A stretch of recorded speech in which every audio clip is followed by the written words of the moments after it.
তৃষ্ণাক্ত হয়ে উঠেছে। আমি আমার জীবনের এই জ্বালা দোড়াতে পানি করব ওই আকিষ্ট সরাফের। দাও ভাইজি দাও। বাবু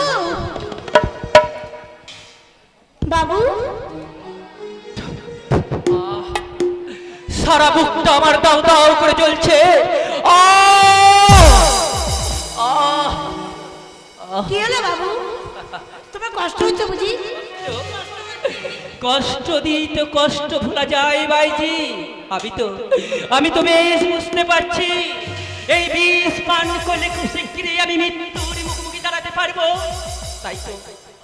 তাই তো সীমাহীন আনন্দে আবার তো চোখে জল পড়ছে ভাইজি। বাবু এবার তুমি নাচো ভাইজি। তোমার নাচ আর গান শুনে ওই অতীতটাতে আমি কিছুক্ষণ ছুটি দিয়ে দেবো।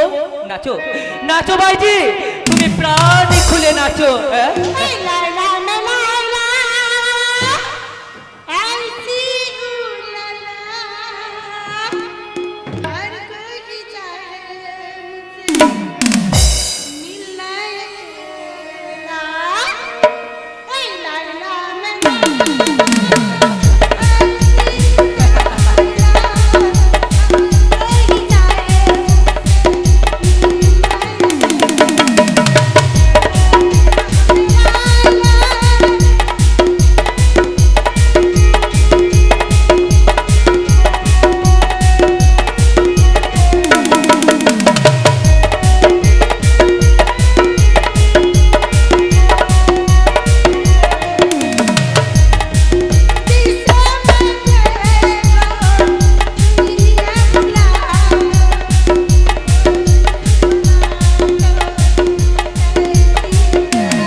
অনেক মেয়েরাই তোর বউয়ের মতো বিয়ের পরে স্বামীর ঘরে এসে ঘেউ শুরু করে। এর জন্য আমাদের মানে পুরুষদের সচেতন হওয়া উচিত। মানে আমি বলছি না, আমরা এই বউ লাঞ্ছিত স্বামীরা একটা নতুন সংগঠন করব, তার নাম হবে স্ত্রী নির্যাতিত পুরুষ সমিতি। আমাদের প্রধান কাজ হবে নারীদের বিরুদ্ধে ফাইট করা। মানে যুদ্ধ? মাফ করবেন স্যার, মহিলাদের সঙ্গে যুদ্ধ করা আমার পক্ষে সম্ভব নয়। ওরা যখন বটি হাতে নরচন্দ্র মুক্তি হয়ে এগিয়ে আসবে তখন মনে হবে যেন স্বয়ং মা দুর্গা অস্ত্ররূপে নির্ভর করতে আসে। দর্শক ফাইট মানে কি আমরা নারীদের সঙ্গে যুদ্ধ করবো নাকি? আমরা সংগঠন করব, আন্দোলন করব, দরকার হলে আমরা মহিলাদের সঙ্গে ঘর করব না বলে লাগাতার ধর্মঘট ডাকবো। আপনাকে তাহলে সভাপতি হতে হবে স্যার। নিশ্চয় পুরুষদের সাথে আমি বলবো, বন্ধুগণ, মহিলারা মহিলা সমিতি গঠন করে তারা দাবি তুলছে, আমাদের চাকরি চাই, অমুক চাই, তমুক চাই। বলুন তো বন্ধুগণ, মহিলাদের যখন সমান অধিকার দেওয়া হয়েছে, তাহলে তারা কেন বিয়ের পরে স্বামীর ঘাড়ে বসে অন্ন ধ্বংস করে? সব অধিকারের মতো সংসারে অর্ধেক রোজগারটুকু তারা বহন করুক। করতে হবে, মহিলাদের নিয়ে সংসার করবো না, করবো না। দরকার হলে মেয়েদের নিয়ে আমরা সংসার করব না, করবো না, করবো না।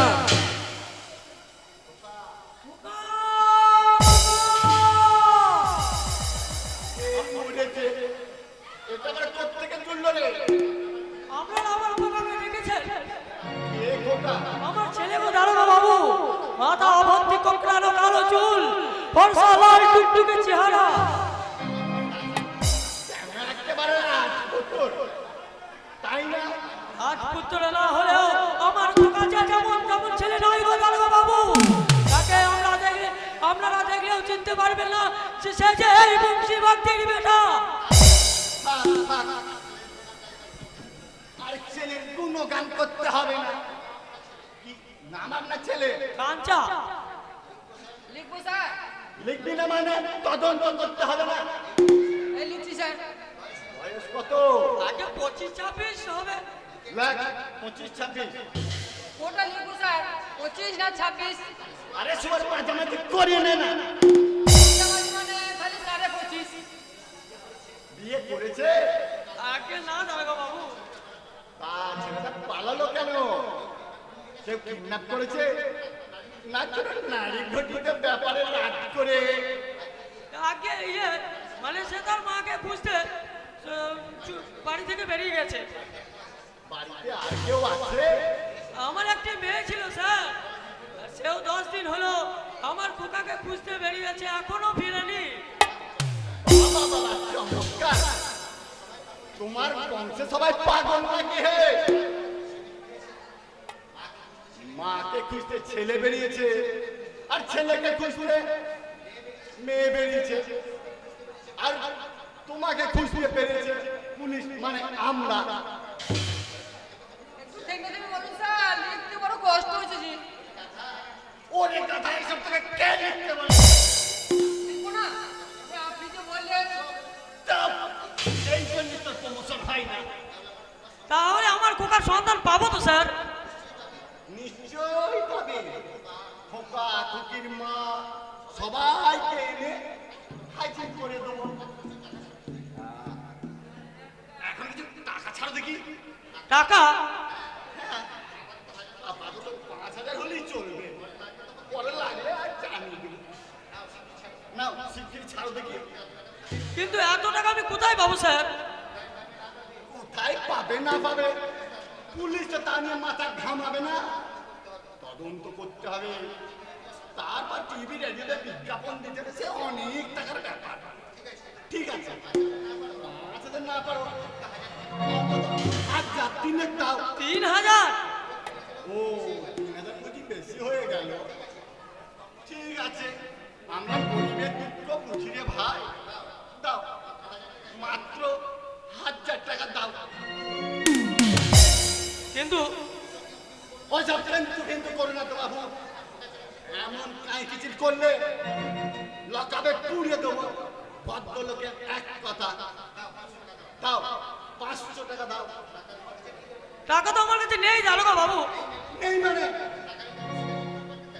টাকা নেই তো পুলিশের কাছে রিপোর্ট করাতে এলে কেন? ইয়ার তোমার চাইতে পাওনি, এবার পারে লকাবে পুড়িয়ে। ছাড়ো, টাকা ছাড়ো। আপনারও তো জনগণের সেবক দারোগা বাবু, জনগণের সেবা করতে আপনাদের কিন্তু সরকার মায়না দেয়, তাহলে আমরা টাকা দেবো কেন? মুখ ভেঙে দেবো সোরে বাচ্চা। ছোট মুখে বড় বড় কথা। জনগণ আমাদের বাপ হয়, জনগণের আমার সেবা করতে হবে। সাহস দেখ বেটা। আমি থানার মেজো বাবু, আমাকে বেটা ভয় মুখে মুখে তর্ক করছে। দেবো বেটাকে হাতে দেখবে, মজা দেখবে। জনগণের সেবক। আমরা পুলিশ লোক, বুঝলে? একটু ভয় ভয় করতে শেখো। জনগণের নেতা। এরা নাকি দেশের শান্তি রক্ষক, এরাই নাকি জনগণের রক্ষাকর্তা। দূর দূর, এরা মানুষ নাকি?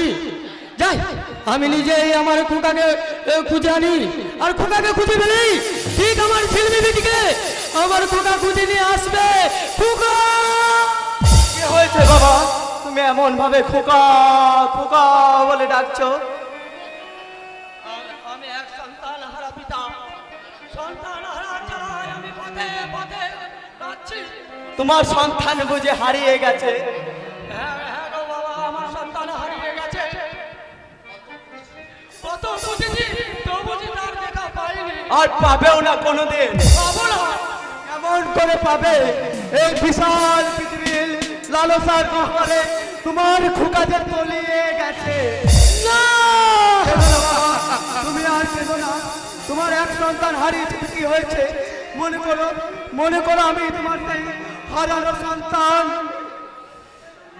তুমি তুমি সেই আমার হারানো সন্তান? হ্যাঁ বাবা, আমি তোমার সেই হারানো সন্তান, তোমার খোকা। খোকা, তবে পারবে? পারবো বাবা। আমার খোকার মতো আমার পিতৃ হৃদয়ের একটু শান্তি এনে দিতে পারবো বাবা, আমি নিশ্চয়ই পারবো। তবে এসো, তুমি আমার পিতৃ হৃদয়ের একটু শূন্যস্থানটা পূরণ করে আমার এই অশান্ত হৃদয়ে একটু শান্তির পলক চেলে দিতে। বাবা, খোকা, বাবা, না না, খোকা,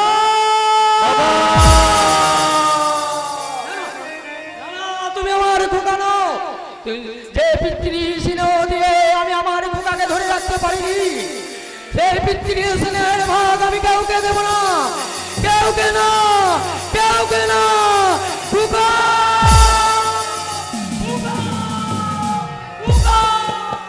পালিয়ে গেল। এই উন্মাদ সন্তানের বোঝা হইতে না পেরে বাবা আমার পালিয়ে গেল। খোকা খোকা বলে কে ডাকে এমন করুণ সুরে? 171 পিতৃ হৃদয়। 171 পিতৃ হৃদয়, কিন্তু আমার মনে হলো এটা যেন কত চেনা, কত আপন ওই কণ্ঠস্বর। ঠিক বলেছে ভাই, ওই ডাক তো চেনা লাগবে। ওরা যে যুগ যুগ ধরে ওইভাবেই কেঁদে বেড়াচ্ছে। পারবে পারবে ভাই, তুমি ওই সন্তান হারা পিতার বুকে ফিরিয়ে দিতে তার সন্তানকে? পারবে পারবে ভাই, এক ভগ্নে হারা ভাইয়ের বুকে ফিরিয়ে দিতে তার ভগ্নিকে? কে তুমি? আমি আমি এক মহাকার, আমি মহাকালের বলে হওয়া রক্তাক্ত ইতিহাস, আমি অগ্নিগর্ভ মহাবিপ্লব। কি বলছো তুমি? দেখছো না দেখছো না দেখছো না পৃথিবীটা কেমন চারদিক বেদিক জ্ঞান হারিয়ে এক জায়গায় স্থির হয়ে গেছে, স্থির হয়ে গেছে। সূর্য বন্ধ করেছে তার আলোর বৃষ্টি, গ্রহ নক্ষত্ররা দেখবে জ্ঞান শূন্য হয়ে কেমন পাগলের মতো ছুটাছুটি করছে, আর আর অন্ধকারের মধ্যে তাণ্ডব নৃত্য করছে এই সমস্ত অন্ধকারের নিশাচরের দল। কি চাও তুমি? আমি আমি চাই একটা সকাল, একটা রৌদ্র ঝলমলে সোনালি সকাল। কে কে ওই উন্মাদ? দু চোখে প্রতিশোধের আগুন, বুক ভরা বিদ্রোহের ভাষা, তবে কেউ কোনো আধার জগতের পর্বত সাক্ষী। কনক, এই যে কনক, সারাদিন তুমি কোথায় থাকো বলো তো? কত খুঁজেছি, কোথায় ছিলে তুমি? কর্ণের থাকার কি কোনো ঠিক আছে পূজা? সারা পৃথিবীটাই কর্ণের কাছে একটা কুরুক্ষেত্র। বাঁচার জন্য তাকে কখন যে কার সাথে যুদ্ধ করতে হয় তার কি ঠিক আছে? কর্ণ, তুমি এমন কথা বলছো কেন কর্ণ? কর্ণের চলার পথটা যে ভীষণ ভয়ঙ্কর, পদে পদে ছড়িয়ে আছে বিপদ আর মৃত্যুর আতঙ্ক। সেই বিপদ আর মৃত্যুর সঙ্গে লড়তে লড়তে কদিনই বা আমি বাঁচব? কবে যে কর্ণের জীবনে রথচক্র মৃত্যুর মেদিনী গ্রাস করবে তা আমিও জানি না। তাছাড়া তোমার বাবার চোখে আমি একজন ফেরারি আসামি। তোমার বাবার চোখকে ফাঁকি দিয়ে বাঁচার জন্য হয়তো আমাকে না কর্ণ, আর বাবার চোখে ফেরারি আসামি নও। বাবা বাবা আর তোমাকে আসামি মনে করে না। বাবা বাবা তোমার প্রতি ধারণা একেবারে পাল্টে গেছে জানো তো কর্ণ। বাবা আর তোমার চোখে ফেরারি আসামি নও। শুধু শুধু বাবার একটাই অনুরোধ, তার একমাত্র মেয়েকে একটা বেজন মার হাতে তুলে দিতে, তাই না? কেন তুমি বারে বারে বেজন মা বলে নিজেকে বিদ্রুপ করো? তোমার বাবাই তো ওই বেজন মার শব্দটাকে আমাকে নতুন করে স্মরণ করিয়ে দিয়েছে। কর্ণ কিন্তু কিন্তু মা তো তোমাকে মেনে নিয়েছে কর্ণ। মেনে না নিলে মা তোমার জন্য ছটছট করে কেন? এই কর্ণ যাবে মায়ের সঙ্গে দেখা করতে? চলো না। যাবো বুড়া যাবো, তবে আজ নয়। তোমার ওই দেবী মায়ের মাঝে খুঁজে নেব আমার হারানো মাকে।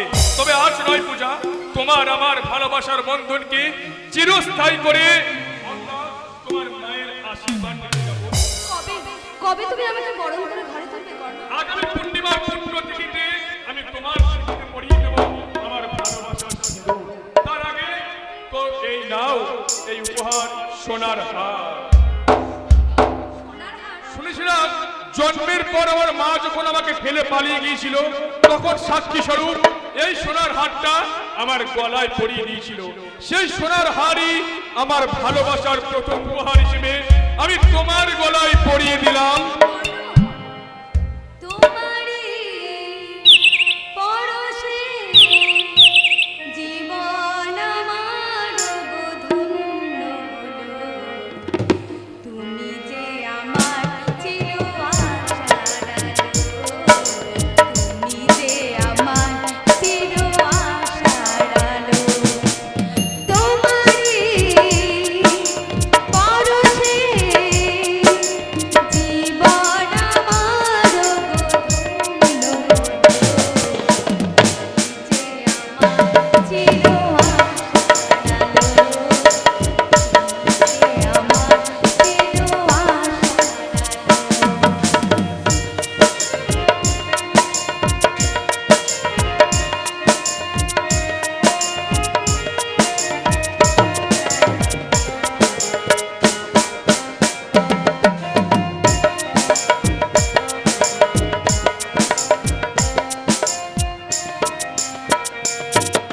তুমি আছো সারাক্ষণ আমার প্রাণে, স্বপ্ন ঝরানো অভিমানে।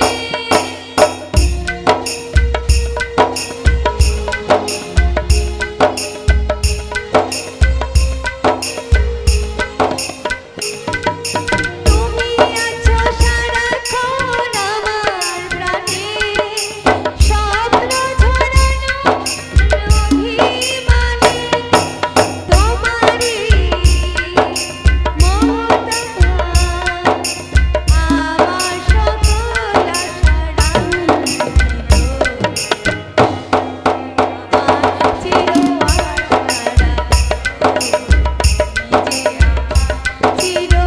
আশার আলো। তোমারই পরশে জীবন আমার ধন্য হলো। তুমি যে আমার চির আশার আলো, তুমি যে আমার চির আশার আলো, তুমি যে আমার চির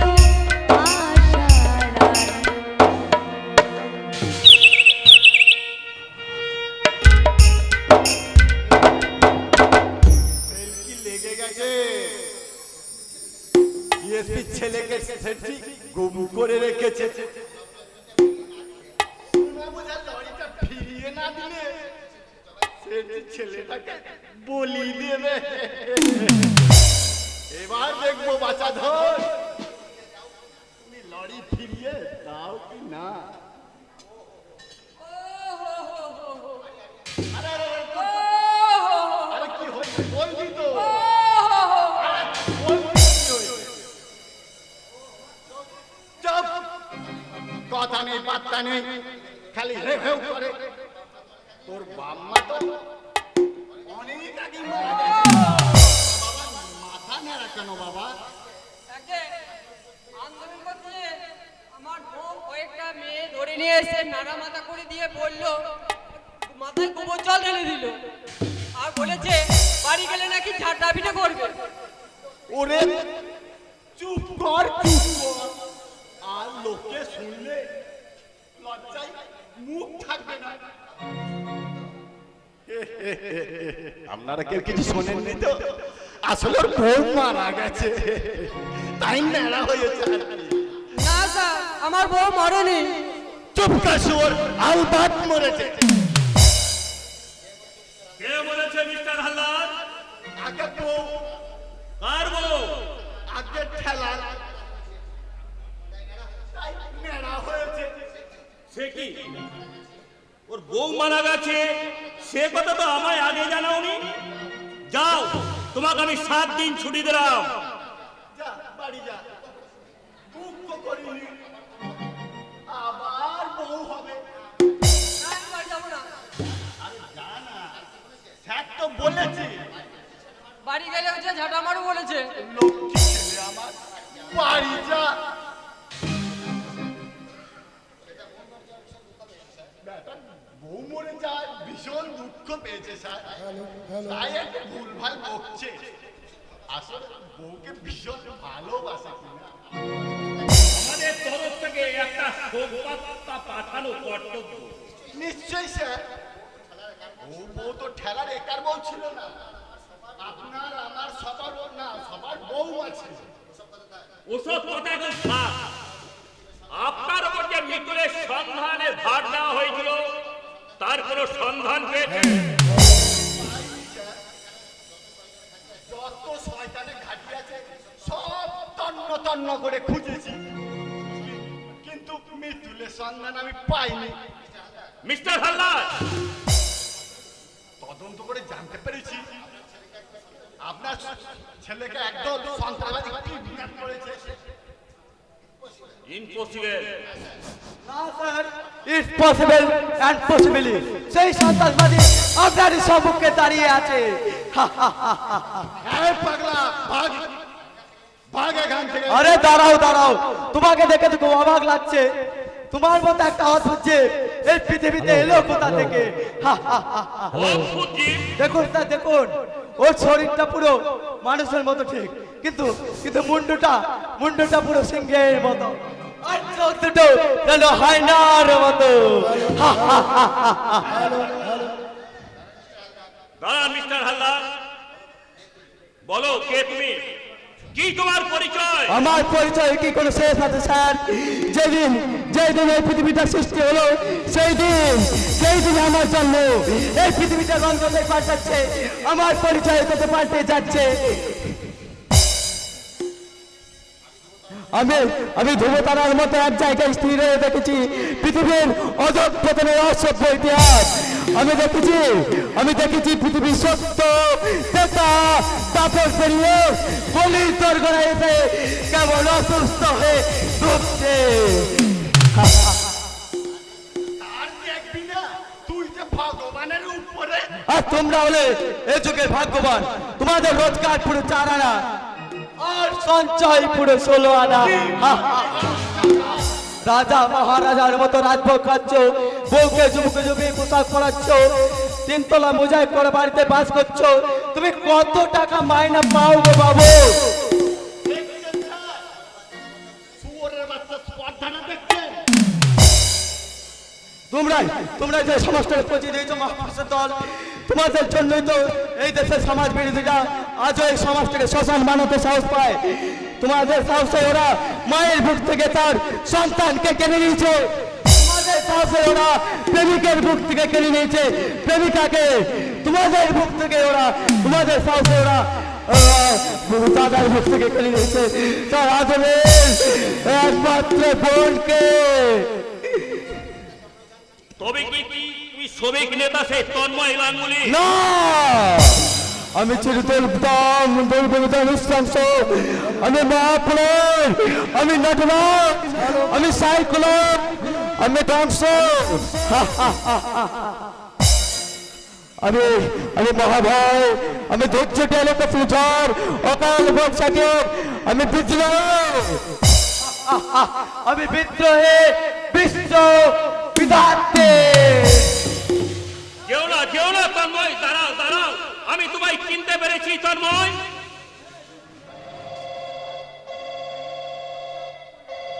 হ্যালো ডিএসপি স্পিকিং। नमस्ते डीएसपी साहब, हम ही सेठ किसान लाल बोलছে। You criminal. যারা আসতে বলেন ডीएसपी साहब, আপনি আমার সোনা বোঝাই লরি আটক করেছেন। আমি আপনাকে এক রোজ টাইম দিলো, শাট আপ। ও লরি মুঝে ওপাস করে দিন। আমি তোমাকে 1 ঘন্টা সময় দিলাম, এর মধ্যে তুমি আমার সামনে হাজির হও, নইলে তো ভগবানের সাহস নেই আমার হাত থেকে তোমাকে রেহাই করার। नहीं डीएसपी साहब, আপনি আমার कुछ भी করতে পারবেন না, क्योंकि আপনার लड़का मितुल बाबू এখন আমার কবজায়। You nonsense. हमें আপনাকে सिर्फ एक रोज टाइम दिलो, उसके अंदर हमारा लॉरी वापस होना चाहिए, नहीं तो हमें अपना लड़का को वापस करिए देवे, लेकिन जिंदा नहीं, मुर्दा। শয়তান কি সন্তান। কি হলো স্যার? মিতুলের সন্ধান পাওয়া গেছে মিস্টার হালদার। শয়তান কিষান লাল আগরওয়াল মিতুলকে কিডন্যাপ করেছে। সে কি? তাহলে কি হবে স্যার? শুনেছি লোকটা অসম্ভব ধূর্ত, যদি যদি মিতুল বাবুর কিছু হয়ে যায়। না মিস্টার হালদার, তার আগে যেমন করে হোক মিতুলকে আমি উদ্ধার করবই। থানার ফুল ফোর্স নিয়ে আপনি তৈরি হন। আমি এক্ষুনি কিষান লালের সমস্ত গোডাউন রেড করতে চাই। আমি কুইক।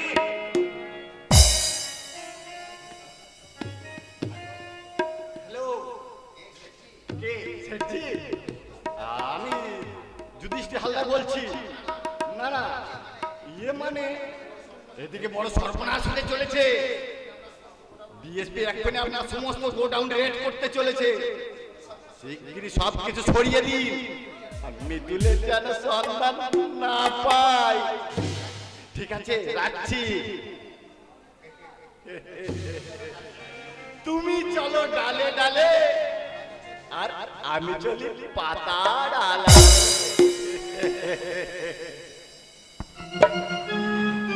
শোনার পরে থেকে তাকে দেখার জন্য কেন বারবার আমার মনটা ব্যাকুল হয়ে যাচ্ছে। তবে তবে ওই বড় খোকাই কি আমার কর্ণ? না না, তা কেমন করে হয়? তাকে তো 25 বছর আগে সেই কংসাবতী চড়ে সেই না তা কেমন করে হবে? সেই বড় খোকাকে সেই রাতে আমি কংসাবতী চড়ে তাকে আমি ফাঁসিয়ে দিয়ে এসেছি। আর শোকে তুমি কাঁদছো মা? কই আমি কাঁদিনি তো। তাহলে তোমার চোখে জল কেন মা? ইয়া মানে আমি মিতুলের জন্য কাঁদছিলাম। সেই যে মিতুল গেল, এখনো পর্যন্ত তো সে ফিরে এলো না। মাগো, নিজের সন্তানের কাছে তুমি ছলনার অশ্রু ফেলবে? ছলনার অস্ত্র? হ্যাঁ হ্যাঁ, ছলনার অশ্রু।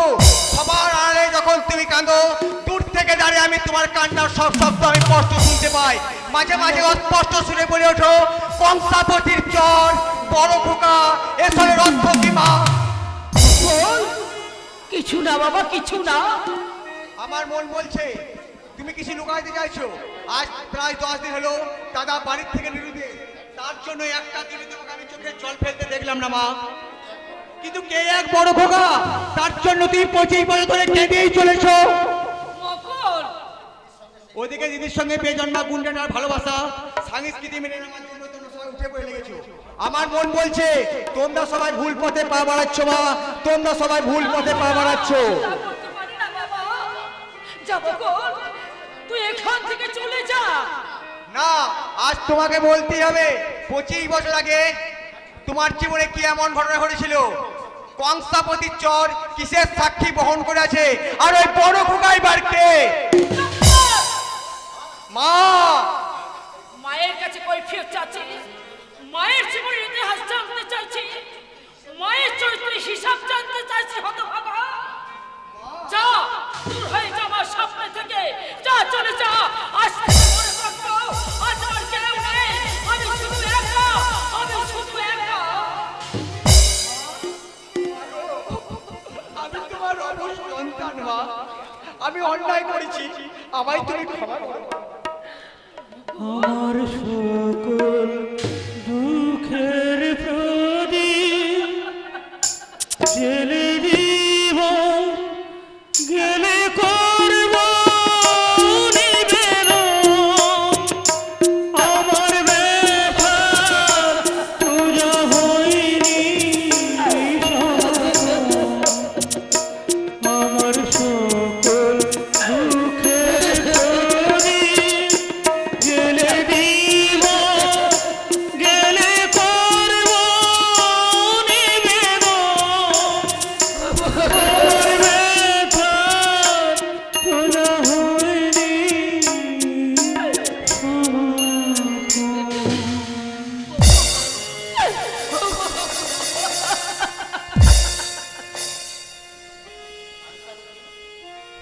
কাঁদছো আরতি? আজও তোমরা সবাই মিতুলের জন্য কাঁদছো। কাঁদো না। তুমি তুমি বিতুলকে এনেছো কই? কোথায় আমার বিতুল?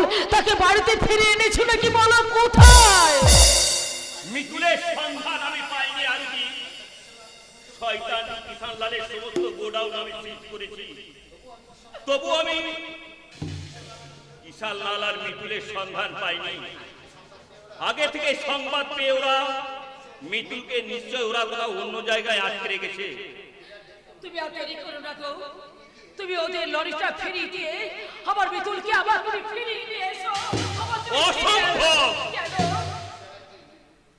ডিএসপি ধ্রুবজ্যোতি ব্যানার্জি জীবনে কখনো শয়তানের সঙ্গে আপোষ করেনি, আর কখনো করবেও না।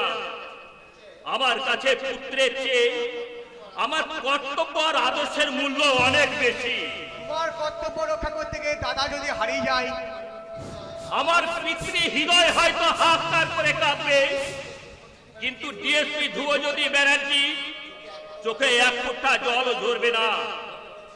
ঝরবে প্রতিশোধের তীব্র আগুন, আর সেই আগুনে জ্বলবে শয়তান কিষান লালের চিতা। তুমি কেমন মানুষ গো? সংসারের পথে কি তোমার কোনো কর্তব্য নেই? একজন ডিএসপি পুলিশ অফিসারের কাছে কর্তব্যের কাছে তার পিতার কর্তব্য যে অসহায় আরতি। নিজের প্রাণ রক্ষার্থে একটা অসহায় পুত্রী হৃদয় যখন সমস্ত কর্তব্য আর আদর্শকে ভুলে গিয়ে তখন যে আইনে কঠোর তাই বদ্ধতা সে পথ অবরোধ করে। আমি আর পাচ্ছি না আরতি। শত চেষ্টা করেও আমার ব্যক্তিগত স্বার্থের জন্য আমার আইনের আদর্শকে অসম্মান করতে পারছি না। আবার তোমাকে যে পারতেই হবে। সামান্য একটা লরির জন্য আমার বিতুল যদি এমনি করে হারিয়ে যায়, আমি যে পাগল হয়ে যাব গো। না গো না, এমন সর্বনাশ তুমি এইরকমই করে করো না। তুমি ওদের লরি ফিরিয়ে দাও, প্রয়োজনে হলে পরে তুমি চাকরিটাকে তুমি ছেড়ে দাও। আহ আরতি, আমি তোমার আবার বলছি, পিতার কর্তব্যের চেয়ে আমার কাছে একজন পুলিশ অফিসারের কর্তব্য অনেক বেশি। প্লিজ আরতি, তুমি আমায় ভুল বুঝো না। আমি জানি কাল সূর্যোদয়ের পূর্বে মিতুলকে উদ্ধার করতে না পারলে হয়তো তাকে আর ফিরে পাবো না। তবু আমি বলছি আরতি, তোমরা আমার উপর বিশ্বাস রাখো। আমি আমার মিতুলকে উদ্ধার করার আপ্রাণ চেষ্টা করবো আরতি, আপ্রাণ চেষ্টা করবো। ওগো তুমি চেও না, তোমার একটা কথা আমার শুনে যাও। যেমনই করে মরো না কেন, আমার বিতুলকে মা, কি হবে বকুল? ওরা যদি রাতের মধ্যে বকুলকে অন্য জায়গাতে বিতুলকে সরিয়ে দেয়, তাহলে আমরা কেমনই করে ফিরে পাবো বল? আমরা কেমনই করে ফিরে পাবো? চিন্তা করো না মা, আমি যাবো আমার দাদার সন্ধান করতে। আমার বিশ্বাস পুলিশে না পাইলেও আমি ঠিক আমার দাদার সন্ধান করবো। ওরে না রে না, আমি একটা সন্তানকে হারাতে বসেছে, আমি তোকে কোথাও যেতে দেবো না। আমি তোকে কিছু দিয়ে হারাতে পারবো না বাবা, আমি কিছু দিয়ে হারাতে পারবো না। মা গো, আমার দাদা শত্রু পুরীতে বসে মৃত্যুর পাহড় গুনবে আর আমি মায়ের শাড়ির তলায় লুকিয়ে থাকবো, তা হয় না মা, তা হয় না। যদি আমার দাদাকে আমি ফিরে পাই তবে একে আমরা দুটি ভাই তোমার কোলে ফিরে আসবো মা, নইলে মনে করবে এটাই আমার শেষ যাওয়া। ওরে কে আছে তো যেমন করে পারিস না কেন আমার বকুলকে ফিরা, যেমন করে মানে বকুলকে ফিরা। মাত্র একজন এসে খবর দিয়ে গেল কিষানদার নাকি দাদাকে কোন এক গোপন বাংলোতে আটকে রেখেছে। খবরটা শুনতে পেয়ে মুকুল পাগলের মতো ছুটে গেছে। সত্যি সত্যি বলছিস পূজা? হ্যাঁ মা, আমার বকুলের সন্ধান পাওয়া গেছে।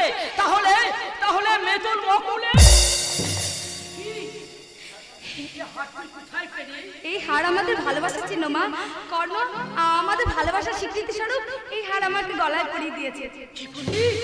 এই হার নাকি তার জীবনের সাক্ষী।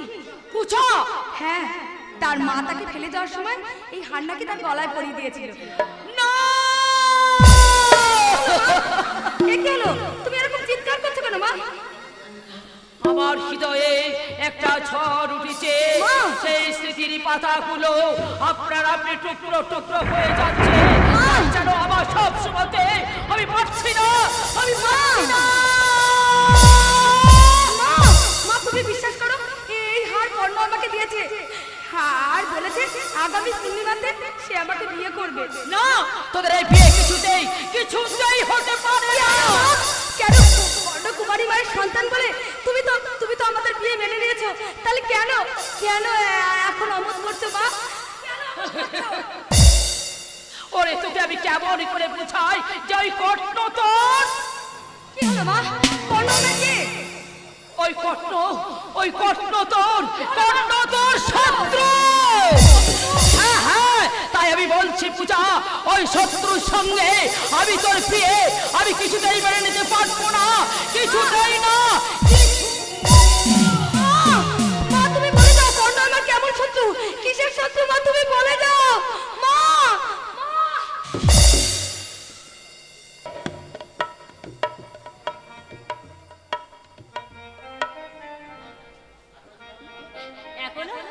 এখনো তুমি আমাকে ভালোবাসতে পারলে না বাদশা? ভালোবাসার স্পর্ধা যে আমার হারিয়ে গেছে কাজল। যখনই আমি তোমার কাছে আসতে চেয়েছি তখনই নিজেকে আমার ভীষণ ছোট মনে হচ্ছে। বাদশা, তোমার এই অজান্তেই আমি বারবার করে তোমার কাছে সরে যাচ্ছি। তোমার কাছে আমার কাছে আসতে এত সংকোচ কেন বাদশা? যোগ্যতার কি জানে আমি যে তোমার থেকে অনেক ছোট কাজল?